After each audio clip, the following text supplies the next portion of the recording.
Having trouble logging in or staying signed in on websites? You might need to enable cookies in Safari. Here's how to do it in just a few taps.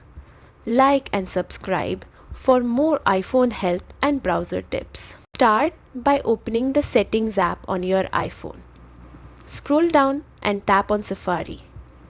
Now scroll until you find the option labeled Block All Cookies. If the switch is turned on, that means cookies are blocked. Simply toggle it off to enable cookies. Safari will now allow websites to store cookies on your device, which helps with things like saving logins and personal preferences. Once you turn it off, you're all set. Cookies are now enabled in Safari. You might want to restart Safari or refresh any sites that weren't working properly before. That's it. You've successfully enabled cookies on your iPhone. Like and subscribe for more simple iPhone fixes and Safari tips.